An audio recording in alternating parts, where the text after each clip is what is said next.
I'm a 42-year-old office worker named Tanner. 10 years ago, I divorced my wife because she had an affair. I'll be telling you that story today. At the time, I was 32 years old. My wife, Sydney, was 28 and was a housewife. We had been married 5 years, and I began to want kids. My wife became distant, wore fancier clothing than usual, and began going out often at night. She would get home very late, and sometimes she wouldn't return until morning. I felt very uncomfortable and was obviously against her nightlife. I couldn't hold myself back anymore and look through her phone. She had a password on her phone, but she's been using the same password since before we got married, so it was easy to crack.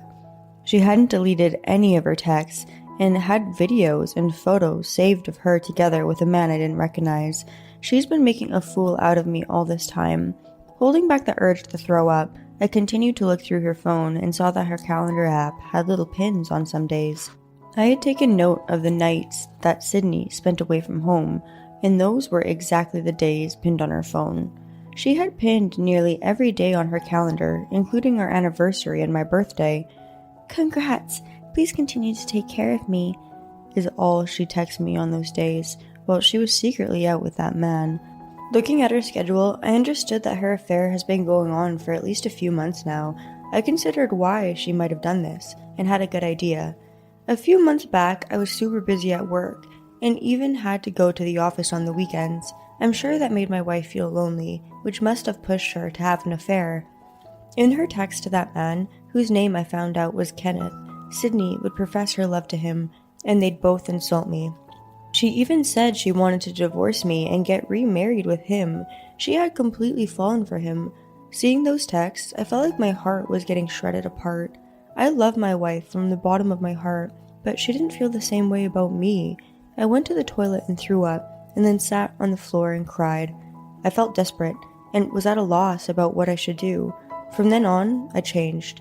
I adjusted how I worked so I could get home as early as possible, and I would offer to help out around the house. I spoke more to Sydney and put in effort to keep our conversations engaging. At first, Sydney reacted coldly and would ignore me often, but I wouldn't give up, and even convinced her to go on trips together with me, even though she was against it at first. I would take her to the movies, or on day trips on the weekends, and made sure we spent as much time together as possible. I got her a surprise present for our anniversary, and cooked for us. All in all, I desperately did all I could for her every day, but she still continued cheating on me. I knew she was still seeing her lover, but I continued to put an effort into our relationship. Eventually, as a result, she began to pay more attention to me. She smiled more when we spoke, and would cook together with me. She would plan what we'd do on weekends, or where we'd go on vacation, and she would talk to me more often. I felt like the distance between us had become much smaller. One day, I had to wait a long time at work, so I bought a magazine to pass the time and ended up bringing it home with me. When Sydney got out of the shower and first noticed the magazine, she nervously looked between it and me. I wondered what could be wrong. But then I remembered that there was an article in the magazine about women cheating. She probably saw that written on the front cover. Sydney asked me, "What would you do if you found out I was having an affair?" My heart tightened up. If it's already happened, but I smiled at Sydney. "There's no way you would cheat." In a joking voice, she replied, "You never know." I answered, "I do know. You wouldn't because I trust you." At that moment, Sydney's expression became stiff. I continued speaking. "Honestly, I don't know if you consider me a good husband or not, but I really care about you from the bottom of my heart. I love you, so of course I trust you." Suddenly, Sydney burst out in tears. Her voice choked up with sobs, and she said, "Me too." Sydney then began to change. Though I still felt bad about doing it, I continued to peek at her phone. She used to meet her lover every week, but now she barely met him 3 times a month. Seeing that change, I felt very happy. I trusted that if things continued like this, she'll give her heart back to me. And, as I hoped, Sydney began expressing her love for me more. I took Sydney back from her lover and managed to rebuild our marriage. At least, that's how things seemed. At that time, my wife didn't know. All of this was just preparation for my revenge. Believing her, loving her, that was all a lie. She had texted Kenneth that she won't use birth control with him, and if they have a child, she'll make me take care of it.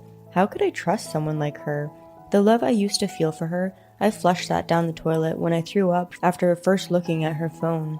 All that was left in my heart was a desire for revenge. From that day, when I first found out, the only thing I've thought about is how I will send Sydney and her lover to hell. It's true that I used to love her. It's also true that when I found out she was cheating, I thought it was my fault. But when I looked through her phone, it was too late. Seeing that she pinned all the days she met him made me feel so gross. At that time, I decided I would use all my power to make sure those two idiots get their payback. I photographed and copied all of Sydney's photos and messages. She met him just about every day, so I knew that if I hired a private investigator, they'd easily be able to collect evidence. All she did to not get found out was put a password on her phone, but it was such an easy to guess password that she must have thought I was really stupid. If I suddenly showed her the evidence I had, I was sure Sydney would just make fun of me and happily go on to be with her lover officially. Of course, I planned to sue her for alimony, but I didn't think that was enough karma for them. No matter what it takes, I wanted my wife to cry and beg me not to divorce her, so that I could laugh in her face. How could I accomplish that? The idea I came up with was simple. I just needed to make my wife love me again. My battle began from the day after I discovered her affair. All I felt for Sydney at this point was hatred, but so that she wouldn't find me out, I continued to suggest we have sex. She usually turned me down, but the time she accepted really felt like hell. I hated touching her, but I couldn't avoid it when I was the one suggesting we have sex. Every time we'd finish, I'd go to the bathroom and puke. My body completely rejected hers. Around that time, I also hired a private investigator and collected evidence. Within less than a week, the private investigator contacted me, saying he had gathered enough evidence. It was honestly funny. The private investigator even said, "If every client was like you, my job would be easy." I requested he extends his investigation and collected even more proof. It cost a pretty penny, but I didn't mind. I planned on getting it back from Sydney and her lover after anyway. I also looked into Sydney's lover. Kenneth was the same age as her, 28 years old. He worked for a pretty big company, and his wife was beautiful. My wife was below average looking, so I couldn't help but wonder what he would like about her after he was married to someone so beautiful. All that time, I continued kissing up to her. During the day, I would set up voice recorders around the house, and at night, I would listen to the recordings. My wife spent most of the day outside of the house, so going through the recordings was easy. I had recordings of her phone conversations and their sexual encounters. Sydney and her lover really enjoyed making fun of me. "That idiot suggested we have sex last night, but I turned him down. He'll have an affair soon. I need to start planning how much money I'll claim from him in alimony." I couldn't help but laugh when I heard that recording. "You're the one who'll be paying me." It felt like a big game. I knew I had no feelings left for my wife, but through my daily efforts, my wife's attitude towards me began changing slowly. She would laugh during our conversations and enjoy going on trips with me. Her meetings with her lover drastically decreased, and they began to argue more. Her heart was definitely turning towards me again. That meant it was time for the final stage of my plan. I bought and brought home a magazine that mentioned marital affairs and left it on the dining table so that she'd see it. My wife loved magazines, so I knew she'd look at it. If by chance there wasn't a magazine that had an article about cheating, I would try to bring it up during a conversation. Sydney asked me, "What would you do if you found out I was having an affair?" Just as I had planned. And when she said that, I strongly told her that I trusted her and professed my love. Then, when Sydney said she loved me back between tears, it was incredibly difficult to hold back my laughter. A few days later, my wife, parents, in-laws, and I all gathered to have dinner together. This was all according to my plan. We were having dinner at my parents' house, and it was peaceful. Suddenly, I began to cry. My eyes wouldn't tear up, so I slumped my head down and shook my shoulders. Seeing me suddenly start crying, everyone was bewildered. My father-in-law was the first to ask, "Tanner, what's wrong?" My mother-in-law handed me a tissue out of concern. I apologized, and accepting the tissue, I finally looked up. "I'm sorry for being so worked up. I'm having so much fun with everyone, so thinking that this will be the last time." Surprised to hear what I said, my mom asked, "What do you mean the last time?" I stopped pretending to cry and nodded. "I'm sorry. I'll be divorcing Sydney." Everyone was dumbfounded. The look on my wife's face was especially priceless. Then they all began questioning me in a frenzy. Looking over at my wife, I pulled out an envelope from my bag. Sydney had been acting weirdly for a while now. Doubting her was hard on me, so in order to trust her again, I did a bit of an investigation. This was the result. I pulled photos out of the envelope and laid them across the table. Everyone looked at the photos and froze. There was nothing they could say. They were photos the private investigator had taken of Sydney out with her lover. Among all the photos I had received, those were the best ones, that clearly showed their faces, even though they were taken at night. Cameras these days really are amazing. Suddenly, Sydney screamed out, "No!" My father-in-law exploded. Knocking Sydney over, he got on top of her and began slapping her. My mother-in-law's face had gone pale. "What? How could you?" she mumbled to herself over and over. My parents came to their senses and stopped my in-laws, and I began to pretend to cry again. It was chaos. But after a while, everyone calmed down a bit, and we began to talk. The mood in the room was somber. My in-laws were stunned. My parents were silent and made colder faces than I had ever seen them make before. I thought I didn't need to act anymore, so I stopped pretending to cry and returned to my normal blank face. With a face swollen from tears, Sydney swore, "No, that's a misunderstanding." Without thinking, I laughed. "How could you say this when I have such obvious photos?" Sydney continued to repeat. "No, you're wrong. No." With no choice, it was time to take out my hidden card. I pulled out my cell phone and made a call. "Hello? It's Tanner. Excuse me, can you come now?" I hung up the phone and everyone stared at me blankly. A little while later, Kenneth, his wife, and his parents came to my home. When my family saw them, every single person froze in place. Everyone who arrived, except for Kenneth himself, got on their hands and knees to apologize.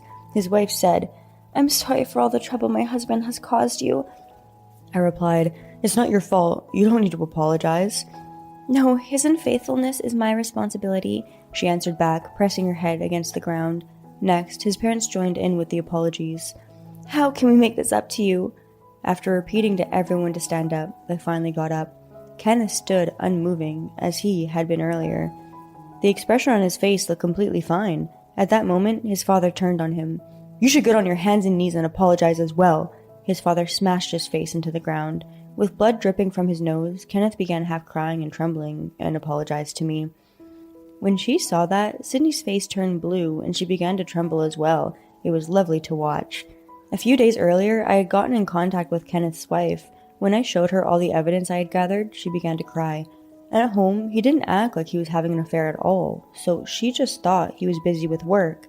She assumed he was returning home late every day from work, so she even admitted how hard-working he was. How pitiful. She trusted her husband so much, but he was messing around with my wife. I waited for her to calm down a bit and explain my plan to her. I asked her to come over to my house today. Our huge meeting began. Sydney and her lover went back and forth saying excuses, but every time they said something ridiculous, one of their parents would hit them and tell them to say the truth. It took a while, but finally we more or less understood how everything began. The two of them first met a year and a half ago. It began when he catcalled Sydney out on the street. At first, they just chat with each other secretly, but when Sydney and I stopped getting along, she began meeting him nearly every day, and they became friends with benefits. Kenneth and his wife's relationship stopped being romantic. It was clear that the ones here who loved their spouses were Kenneth's wife and I. I took out the voice recorder I had. On it, Sydney said, "I love you, Kenneth. I don't need that useless man anymore." Kenneth replied to her, "I also love you way more than my wife. I will divorce her and the two of us can have kids together. Let's get married." I had gone through all the recordings I had and chose the most shocking one to play here. When they heard that, Kenneth's face turned from blue to green, and Sydney let out a high-pitched scream. At the same time, their parents began hitting them again. We watched this scene unfold for a few minutes, and when we started talking about the most important topic of the day, Kenneth's wife stared at him with spite in her eyes. "I'm sure you get it by now, but we can't stay married any longer. Let's divorce." In a flustered voice, Kenneth said, "Wait!" But his father punished him with an iron fist. "Just shut up and nod." I began to speak. "Well, let's also make things clear. We're also getting a divorce." Sydney screamed, "No, that's the last thing I want us to do. I really love you. I know how much you care for me. I don't care about Kenneth anymore. You're the only one for me." I let out a sigh. There's no way I can believe that. In a wailing voice, Sydney continued to desperately complain. My parents and in-laws stared at Sydney with a cold look in their eyes. No one trusted her. I was the only one who knew that those were her true feelings. All the effort I put into my wife recently was all for this moment. I knew that my wife loved me again, but seeing that, I threw her away. Sydney clung to my legs and apologized. I looked down at her coldly and felt great. I felt my hatred leaving my body. Now, I just felt refreshed. I'm sure my facial expressions at that moment was inappropriate. The discussion that followed was exhilarating, but difficult. Kenneth, his wife, and his parents left our house.